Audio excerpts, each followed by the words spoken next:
Well, it's now 3 o'clock on Sunday, May 5. It's about 4 or 5 hours since they swarmed to our other box. I just came outside and they were, within the last 5 minutes, left one box, swarmed through the backyard, and are now going to our second box, which is set up right by our blueberry bushes here.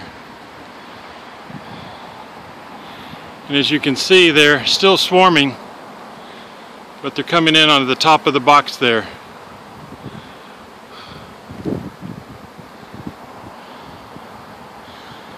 But this is just what they did about 4 or 5 hours ago when they came to that first box.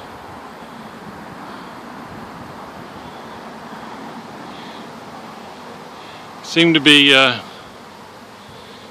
congregating here now.